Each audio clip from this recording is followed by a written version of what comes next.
ये दोस्तों कुछ ऑयल रिफाइनरीज हैं और जो बाइडेन जो यूएस के राष्ट्रपति हैं वो अग्री करते हैं कि हाँ, ईरान की ऑयल रिफाइनरी को हम हिट कर सकते हैं। दोस्तों पहले भारत ने भी ईरान से तेल खरीद रखा है, ऐसी बात नहीं कि भारत ने ईरान से तेल कभी नहीं खरीदा। भारत ने भर भर के तेल खरीदा था ईरान से, और ईरान के ऊपर सैंक्शंस हैं। और अगर ईरान की ऑयल रिफाइनरीज के ऊपर हिट करता है इजराइल, अमेरिका अगर उसको कहता है कि ठीक है यू कैन हिट, तो चाइना को बहुत दुख होगा, पाकिस्तान लगभग बर्बाद हो जाएगा, क्योंकि पाकिस्तान का सारा स्मगल्ड तेल आता है ईरान से, और दुनिया के ऑयल मार्केट्स हिलेंगे। क्यों हिलेंगे? नॉट बिकॉज कि ईरानियन तेल बंद हो गया क्योंकि उनके ऊपर सैंक्शंस हैं, बट बिकॉज जियोपॉलिटिकल सिचुएशन थोड़ी सी उथल पुथल हो जाएगी। और जो ईरान के अंदर जो फ्रीडम लविंग लोग हैं, जो चाहते हैं कि ये पागल मुल्ले मौलाना जो ऊपर बैठे हुए हैं, क्रैक बिल्कुल कंप्लीट लूनेटिक्स बैठे हैं, उनसे इनको निजात मिले, वो लोग और जुल्म करेंगे लोगों के ऊपर। ये मैं आपको आज बताता हूं। तो ये देखिए साहब, ये बसरा के आसपास है, ये अबदान रिफाइनरी इस एरिया में, this is on the border with Iraq, right. ये है जिसको हम कह सकते हैं कि हाँ ठीक है, दिस इज क्लोजेस्ट। एक यहां पे खर्ग आइलैंड है, ये आइलैंड है बीच में जहां पे ये लोग ऑयल रिफाइन करते हैं। ये असल में this is it. And fourth बंदर अब्बास। ये 4 टारगेट्स हैं अलग अलग लेवल पे, जो कि आपकी जेरिको 3 मिसाइल्स की जद में आते हैं, जो कि F-35 की जद में आते हैं। ये सारा का सारा काम इजराइल आराम से कर सकता है। दोस्तों ये बहुत जरूरी है इस एरिया में। लेकिन ना एक बात आप लोग ध्यान रखना, लाइक बंदर अब्बास, आप ये देखिएगा इसका दुबई से क्या डिस्टेंस है, इसका बहरीन और कतर से क्या डिस्टेंस है, ये सारी की सारी चीजें आप समझ लीजिए। इसका कुवैत के साथ क्या डिस्टेंस है, ये बसरा इससे क्या डिस्टेंस है इसका। मैं क्यों बता रहा हूं ये सब, why am I telling you all of this? क्या होता है कि जब यहां पे अटैक होगा ना तो इनको असर पड़ेगा। और दुबई किस चीज के लिए मशहूर है? Political stability. लोग दुबई क्यों पसंद करते हैं? क्योंकि अमन चैन है वहां पे। People love the UAE because there is absolute political stability. ये पूरा इलाका जो है, पूरा इलाका आग के लपटों में आएगा।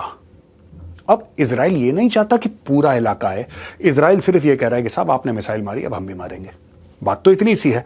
लेकिन ईरान को पता है कि ईरान की जियो स्ट्रेटेजिक लोकेशन ऐसी है कि अगर ईरान के ऊपर हमला हुआ तो इसमें प्रॉब्लम्स होंगी। अब ये जो एरिया है दोस्तों, ये रिफाइनरी यहां पे हो गई, ये जाहिदान वगैरह, आपको पता है ये पाकिस्तान है, ये अफगानिस्तान है। मैं आपको ऐसे ही बता रहा हूं। यहां पे रेलवे ट्रैक आता है, यहां से ये गवादर है, ऑलराइट, ग्वादर है पाकिस्तान का, चाइना पाकिस्तान इकोनॉमिक कॉरिडोर, और बिल्कुल यहां पे आसपास चाबहार है। चाबहार से आप बिल्कुल ऊपर जाइए, ये रेलवे ट्रैक बना रहा है इंडिया। एंड जाहिदान जो है it is at the crossroads. ये एक ट्राई जंक्शन बनता है जाहिदान का। मैं आपको जियोपॉलिटिकल सिनेरियो समझा रहा हूं। ये ट्राई जंक्शन बनता है, इस ट्राई जंक्शन में अफगानिस्तान भी है, इस ट्राई जंक्शन में पाकिस्तान भी है, इस ट्राई जंक्शन में ईरान भी है, और ये पूरा एरिया जो है दिस इज बलूचिस्तान। चाहे वो अफगानिस्तान में हो, चाहे वो ईरान में हो, चाहे वो पाकिस्तान में हो, एरिया है बलूचिस्तान। अनसेटल्ड एरिया है, इंसर्जेंसी चल रही है, अफगानिस्तान में तो चल रही है, पाकिस्तान में, ईरान में भी चल रही है। इसका क्या इंपैक्ट होगा, ये बात की बात है। तो देखिए साहब, मैं फिर से बताता हूं आपको, अबादीन रिफाइनरी, खड़ग आइलैंड, ये असलुए और ये बंदर अब्बास रिफाइनरी, ये 4 मोटे मोटे टारगेट्स हैं जो इजराइल की जद में आ सकते हैं।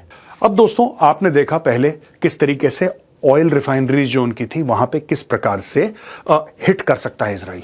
अब मैं आता हूं किस तरीके से इनके जो न्यूक्लियर लोकेशंस हैं, जहां पे इन्होंने वॉरहेड्स रख रखे हैं, जहां पे ये यूरेनियम की एनरिचमेंट करते हैं, जहां पे पूरा बॉम्ब बनाने की इनकी जो फैक्ट्रीज हैं सो टू से, ये कहां पे हैं, इसके बारे में जरा हम आपको बताएंगे। और एक और चीज, ये ऐसे जमीन के ऊपर नहीं है कि आप खुले में देख सकें, ये कई फुट जमीन के नीचे है, इनको प्रोटेक्ट करा गया है, और ईरान ने अरबों खरबों डॉलर खर्च करे हैं ये सब चीजें बनाने के लिए। तो दोस्तों ये आप देखेंगे नीचे, बिल्कुल कुवैत के बिल्कुल सामने है वो शहर, एक ये है, उसके बिल्कुल आप नॉर्थ गए इस्फहान, यहां पे खोंदाब, यहां पे नतान्स, ये फोर्डो, और ये Tehran research centre, very important, ये नर्व सेंटर है इनका, तेहरान रिसर्च सेंटर, यहां से सारा खेला होता है इनका।